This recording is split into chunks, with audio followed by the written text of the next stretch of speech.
Hey, Bright Lights, it's great to have you back with us today for this episode of Architecting. Today, I am so excited to have as my guest Erica Rooney. She is the host of the From Now to Next podcast, which focuses on issues of women in the corporate world. And she also works full time as a chief people officer. So she is walking the talk. And her focus in particular is gender equality. So welcome, Erica. Oh, Angela, I'm so pumped to be here with you today.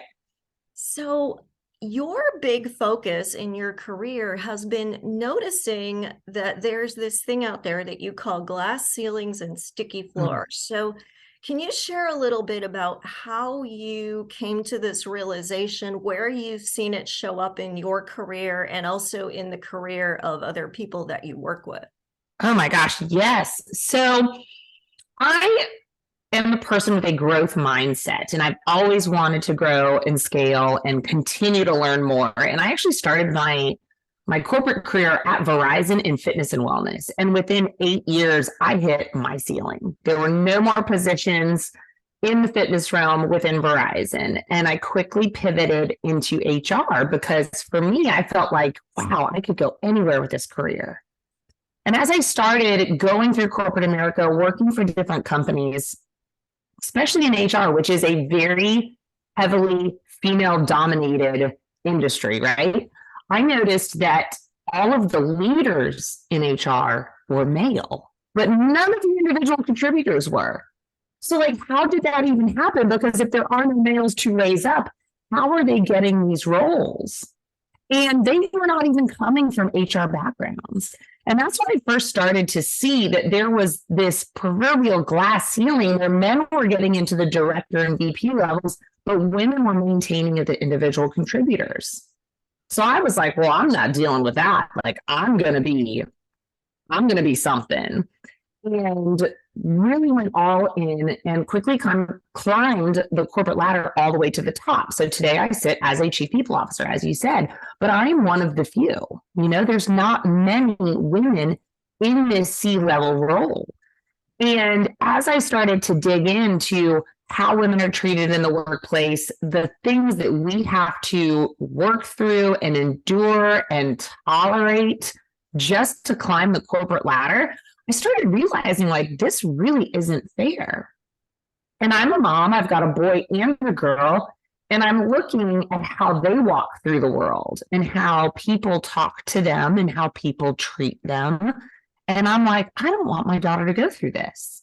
And I started really digging in, and it was the statistic that I heard about equal pay. And when I found out that it was going to take approximately 132 years for gender equal pay, I was like, I can't do this. And that's when I went all in. And I made it my mission to, be in this position of power, but to bring as many women with me as possible and to keep them there. Because especially right now in the news, you are seeing a lot of, very highly positioned women like mass exiting their corporate seats, right? We've had prime ministers jumping ship so that they can focus on their family. We have another woman from Meta who just recently left. She was one of the third top women to leave. We're not seeing this in men. So there's still that inequality going on that we need to uncover. And in my role as a chief people officer, I really love working with the women to figure out how we can support them so that they feel like they can bring their whole selves to work. Because a lot of the reason why women leave is because they don't feel like they can be a wife and a mom, a caregiver and a C-level executive. So I work with them on creating that environment where they can be their whole self. And then as an executive coach, I work with women so that they can, air quote, have it all, whatever it all looks like to them. For some people, it does mean being a mom and being a C-level leader. For some people, it means being a yoga instructor on the side. For some people, it means traveling the world, but it's whatever that it all is for you. Yeah, I love the idea that success is an individual definition. You can have it on your terms and you don't have to choose. Well, let's be real too. Your definition of success is going to change over your life, right? Like if I think of my definition of success when I was in ninth grade, I wanted the cutest accessories, the boyfriend, and I wanted to be on the cheerleading team. If I had all of that today, I mean, my life would be a disaster, you know? It's like I just can't even imagine. So your definition of success grows and changes, even for myself. I define success as reaching the C-suite. And then I got to the C-suite, and it's this ever-moving goalpost. You know, now I have a new goal, a new thing of success, which is helping women get into positions of power and keeping them there. Yeah, and I love that you talk about that evolution, because if we're not growing, we are stagnating. And that's just like death to me. So we can't do that. But you had asked about where I see this show up in the workplace a lot and where I see it show up with women. And there are a few what I call sticky floors that I see on repeat. And just so everybody understands, when I'm talking about sticky floors, I'm talking about imposter syndrome, perfectionism, right? The fear of judgment, the fear of failure. So all of those limiting beliefs. I'm also talking about toxic behaviors, toxic relationships, right? If you have a colleague or a spouse that doesn't support you, why are you still there? You know, and then it's also racism, ageism, sexism, and the things that we have to work through in the world just because it's a part of the world and a part of our culture and our society. So it is all of these things, and it's different for everybody. But the ones that I see on repeat from a lot of women are knowing their worth, truly valuing and understanding their worth, right? And I see a lot around mommy wine culture now, which is a big one. People turning to wine to numb, you know, the stress, the expectations, and then imposter syndrome. Imposter syndrome is still a big one that I see show up today. Oh, I love that you said those three things, because it really does become something where we're afraid of risk, we're afraid of putting ourselves out there, and we stay in a comfort zone that isn't serving us, even when it's painful, because it's easier to keep doing what you know and be a victim and complain about it and find plenty of other people to commiserate with than it is to make the change. And it's so easy for people to get stuck in a negative mindset that if they are in that place of, you know, worth and wine and imposter syndrome, that it can't possibly be good on the other side. Like this is it, you know, and they get stuck in this stagnant place instead of just flipping that switch and thinking, well, what if, you know, what if I did value my worth? What would that look like? What if I did put down the wine? What if I did believe that I belonged here? Right. And what I tell my women often when I work with them, and this is a quote from a Peloton instructor, I'm a big Peloton junkie, and she said, the beauty of uncertainty is infinite possibility. And it's like, if we can just flip that, it'd be a whole new world. Yes, that 0 point where everything is possible, and the past and everything you did wrong, all the anger, guilt, and shame, let that go. And all the future with all the anxiety that you love to play the scenarios of how it's going to fail don't have to be a story that's true. Absolutely. And I work with so many women, and the whole point of working is to work through that mindset shift. Because what I love is, you know, 15 years ago, The Secret came out, and this was like this big, you know, believe it, put it out to the universe and it will come to you, right? Very woo-woo, very kind of fluffy. And I mean, I like the concept of it because I believe in positivity things, but I'm a believer of science. So I kind of struggled with this, like, if I just throw it out to the universe, it's going to come to me, you know? And now neuroscience has evolved so much, and neuroplasticity and the ability to change our brains is just incredible. And I love it because that science now backs what The Secret was doing. So it's so interesting to me. Yeah, I'm a big, neuroscience and psychology and sociology, and I love seeing how science really does show us that when we believe something is possible, we start to actually, our brain finds the ways we can instead of the ways we can't. So mindset and saying that you will do something instead of looking at how you can't or all the things that are blocks for you, then you just see more of those blocks. So I was wondering if you could share a little bit about what you do to help people move past that victim mentality, because some of these things are real. They're real challenges, or they're cultural challenges of pressure that being a mom has to look a certain way. So how do we move past that? So I work with my clients. I have a 3-step method, right? And the first step is name it, right? Because we often don't know what it is that we're stuck in. We feel uncomfortable, we feel anxiety, we feel stress, but we can't quite put the name on it, right? So if we're talking about not living up to being the perfect mom and coworker or whatever it is, maybe you just feel super anxious every time you're around your neighbor who does appear to have it all together, but it's working to listen to how your body's reacting. You feel the tightness in your chest. Is your heart rate increasing? Some people flush up their neck. What is it that you're feeling? And let's name it, because once we name it, we can do something about it. And that leads me to step 2, which is questioning it. And that's when we go through these questions of, is it true? Right? So if we're talking about motherhood, is it true that I'm not a good mom if I don't volunteer at the PTA? Not really. Like my kid's well fed, he's provided for, he's loved, great one for me. My son is 7 years old. He loves to play baseball. I don't go to all his baseball games. Okay. All the other moms do, but I do not go. I go to the big ones, but I don't go to all of them because I don't need to be there for every single one of them. It doesn't make me a bad mom, right? Then I ask myself, so we question it, right? Is it true? Then we say, is it helpful? Is what I am thinking helpful? Because sometimes you will have thoughts that are true, right? Like if somebody says you have to have this many years of experience to do this job, is it true? Well, maybe, but is that helpful? No.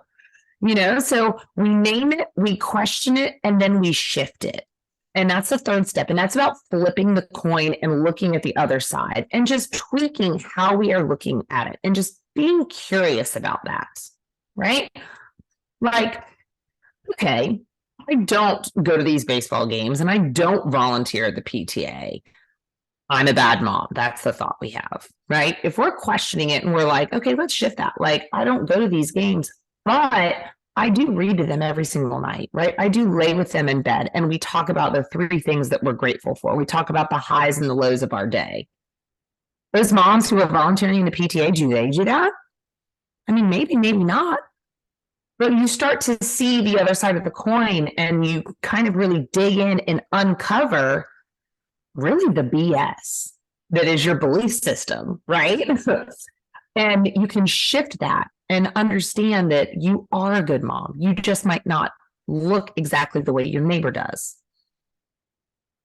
Yeah, I think that is such a valuable insight to have, because there's a lot out there about what you should be doing. And we buy into that and we want to check all the boxes, but we never stop often enough to say, do I really want that? Or is this really valuable? Or even as a parent, like, is it more valuable that you keep your kids super busy? Or is it more valuable that you model for them what's possible? So yeah, definitely reframing things is a powerful, powerful tool. Yeah. There's this one story that I tell people, and I did not even realize what it was until I started doing this work. And when I had my first son, I signed up and subscribed to the mentality that he was going to be breastfed for a whole 12 months. I was going to pump. That was the best thing ever. If I didn't do it, right, I wasn't doing the best thing for my child. Okay. I, at some point, wasn't producing enough. So I was waking up in the middle of the night. I was getting zero sleep because I was waking up to feed him and then waking up again, which was then making me irritable, which was then, causing problems at home and at work and all these other things, all because I had my mind stuck on this one belief, because society tells me or my doctor tells me that like that's the best thing you need to be doing, and it's like, well, actually no, the best thing is that my child is fed and that the mother is rested so that she can take care of her child. So it's so prevalent in areas that you might not even realize. Yeah, and I want to unpack that a little bit because I think women get so many mixed messages, right? And there's a lot of myths about pregnancy and early years of your baby's life that really put a lot of pressure on women that does not need to be there, what you just touched on. But there's also this pressure, like you said earlier, to choose, and that if you're not doing the right things, you're a bad mother.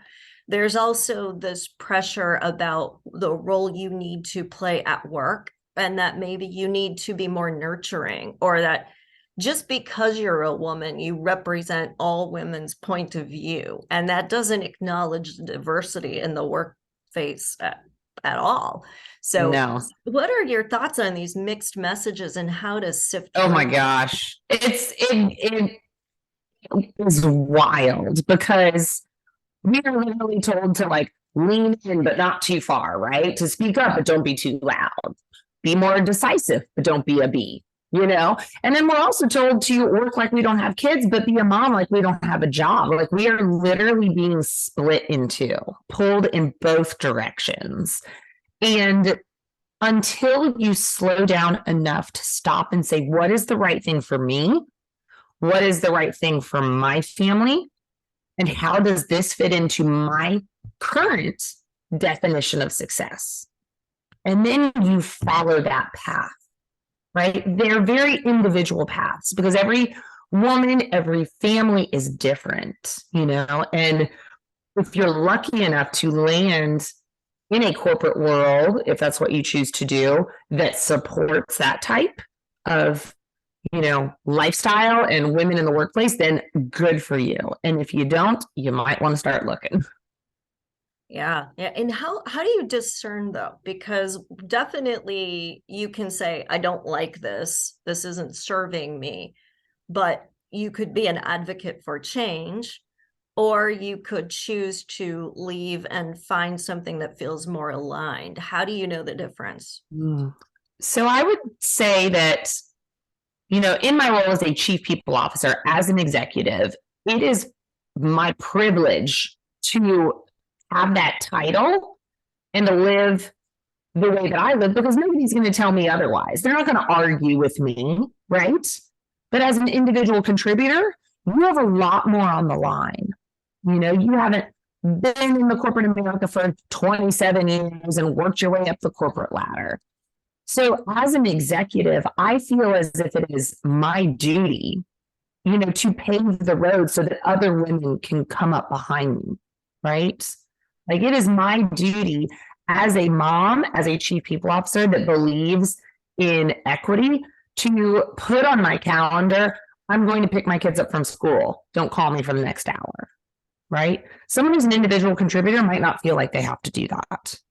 They may feel like they have to say, oh, I've got a doctor's appointment, I'm unavailable, And I remember when I was an individual contributor, feeling like I had to lie when I had kid-related events, like that had me leave work early or miss work. And I don't want anybody to feel that way because we are our work, right? That's a piece of who we are. But we are a whole person, which involves our families. And so I am very mindful that as a chief people officer with young kids, to talk about my kids, my team knows that they're home at 3:30. And if we have meetings after 3:30, like you may see a kid in the background, I may be helping them with their homework. And I'm very fortunate that I'm in a workplace that allows for that, right? But it is my duty to pave that and to model that so that it's okay for others. Yeah. And are you seeing generational shifts as we move through the workplace? I think we've got 4 generations now in the workplace in terms of what people view as acceptable and where people are asking for a change. It's wild in corporate America these days, right? Like COVID and all that changed everything. And now we've got these 4 different generations in the workplace. They all want to be treated differently. They all take feedback differently, and they all live their lives very differently. Right. So I am seeing this huge shift. And I think there are some people, the baby boomers and everyone that have been in the workplace for much longer, that are starting to understand millennials and Gen Zs a little bit better. And I think that was a little bit to the help of COVID because it forced everyone home and it forced everyone to kind of have this different lifestyle. But it can be challenging because I've got a lot of people who, subscribe to this mentality of like, well, I had to do it the hard way, so you should too. And then you've got, Gen Z who's like, yeah, I'm not going to tolerate that. I'm not here for that.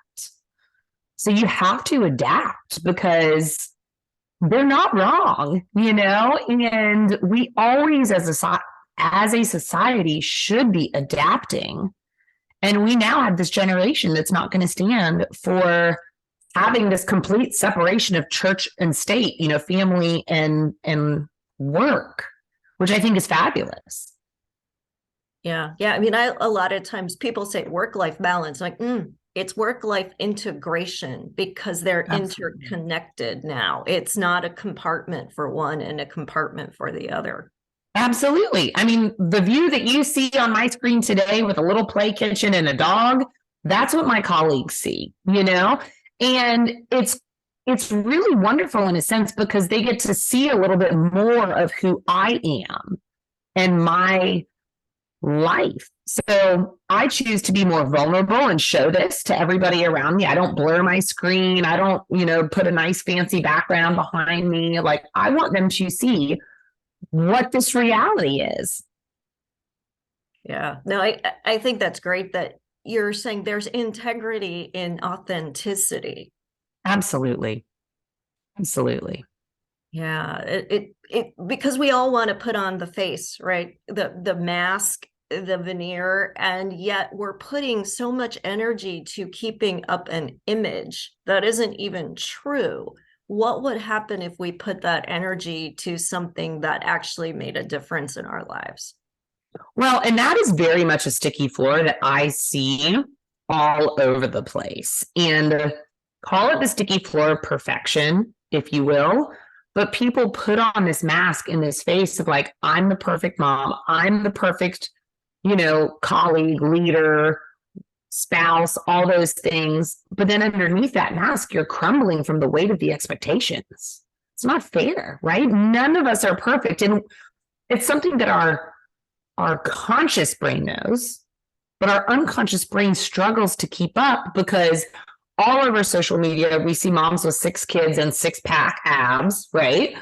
And all these other amazing things. And it's like, that's not really real. No, it's not. And it is a huge drain, not only of our physical energy, but of our mental and our emotional and our spiritual energy. And it doesn't leave room when you're in that place of fear that you're going to be somehow seen for who you really are and that won't be okay to be creative or innovative. Absolutely. There's cracks in all of our veneers. Let's just be clear. Yeah. And I think in my own career, that's been a lot of a challenge I've faced is the unpeeling of the veneers and be like, hey, this is what you get. And I'm not for everybody. And I'm okay with that. I tell people all the time, you are not a buffet. You're not here to serve everybody. That's one of my favorites. But we all want to belong, right? Like that is such an innate human desire, and it's one of the basic ones. We all feel the need to belong, which is why we do a lot of these things, right? The fear of judgment, the fear of failure.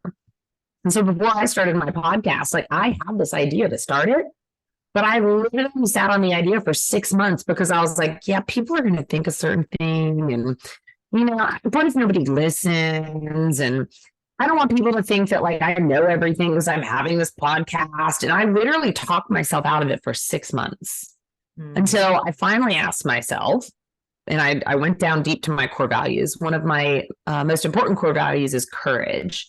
And I asked myself, like, are you doing the courageous thing? And so then I started my process. I named it that I was scared to start this podcast because of the fear of judgment of others, the fear of failure. And then I questioned it. I'm like, is this true?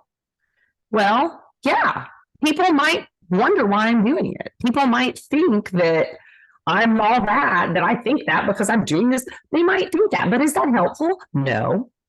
And then my favorite question is like, what's the worst that could happen? Okay, so I start this podcast and nobody listens. Okay. Nobody died, like maybe I'm out a couple bucks, but there was no big catastrophic event. And, then I shifted my thoughts and I was like, or like, what if it goes really well? What if it takes off? What if I get to talk to all these amazing women? What if Oprah comes on my show? What's so big, right? Like, I don't know, but what if? And I don't have on the show yet, but maybe one day. But just by shifting that mindset, now I get to have amazing conversations with women like you every day about something that I'm so passionate about. Yeah. It's the questions we don't ask, like what happens if I don't do this versus what could go wrong if I do.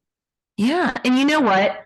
I'll tell you what would have happened if I didn't do it. I would have just continued on my life as a chief people officer, would have been fine, okay. But I would not have that feeling of being lit up inside that I get to experience, and then I likely would have gotten to the end of my life at some point and been like, I wonder what would have happened. And I would have never known. That is so true. And I think making room for the big dream, and the big dream may not fit into your career. So I think we are in a similar position where we're both, at a leadership level in our respective companies. And that's a full-time job.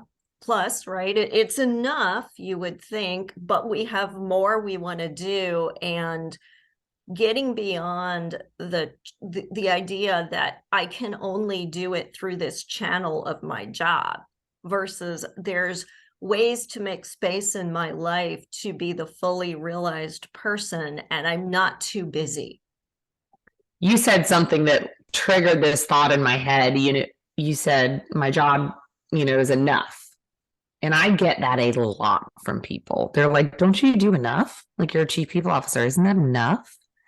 And it comes across very judgy, right? Because it's my life. Like, I'll tell you when enough is enough. But it comes across very much like you should be like hanging out with your kids or your family. And like, why are you working so hard? It's very judgmental.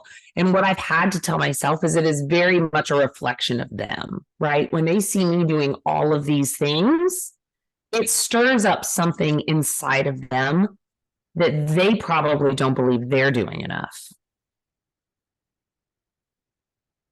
Yeah, that's a really, really powerful insight, right? And it is something that, again, we have to work to be conscious of, because like you said, we're hardwired to want to belong and to step outside of your own reaction and to go to that higher level and say, well, what about them? What's the motivation behind why they would say or do this thing? And that's the higher level thinking that really helps you, one, not throw up roadblocks for yourself, and two, absolutely, courage to keep going. Absolutely. Because before, people saying that would have kept me small. It would have kept me like, yeah, you're probably right. Like, I do enough. I should be happy. I'm a chief people officer. Like, okay, enough is enough, right?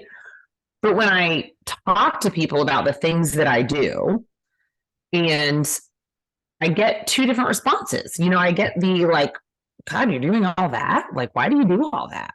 Response. And then I get the like, wow, that's so cool. Where can I find your podcast? Can I be on your podcast? What's going on? Awesome. Tell me how to do it. So there's two different kinds of people. And those people who respond positively, they're happy with whatever they're doing. They could be sitting on a couch eating bonbons and they're happy doing what they're doing, right? The other people could be living the executive life, traveling the world, doing all these things that are negative, but they're not happy. And that's why they're reacting the way they are. Yeah, there's a threat there. It is. Yeah. And I think a lot of bad behavior is motivated by other people feeling fear. They're threatened in some way by what you represent, and yet we have to navigate that. So any last thoughts on maybe conflict resolution? Because if you're going to be yourself, if you're going to show up unflinchingly advocating for the things that you care about, if you're going to do more than just your job and be that fully realized person, you are going to bump into things externally as well as internally. So any thoughts on how do we navigate the conflict? You know what? Like, I love that you ask that, because going down this road in my journey, like, I had conflict with my husband on this, because he was like, you don't need to do all this work. Why are you doing it? Why do you want to do that? Right. And I was like, it lights me up. I love it. It's fun. It's exciting for me, And he's the kind of person who loves to sit on the couch and watch sports. That's like his thing. Cool. Go do that. And I'm over here like researching and reading about gender equality and doing all. And yeah, like if you look at us side by side and you're looking at one person chilling on the couch watching basketball and another person like knee deep in 6 books, it looks like I'm studying for something, And I really had to continually talk to him about like, this is a passion. Like, it's super cool that I'm doing this.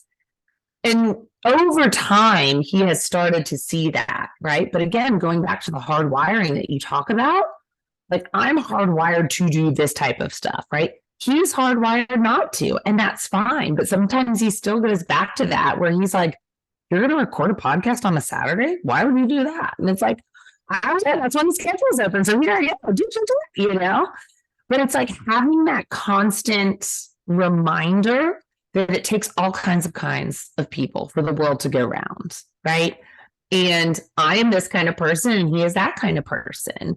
And sometimes you just have to be very strong in who you are.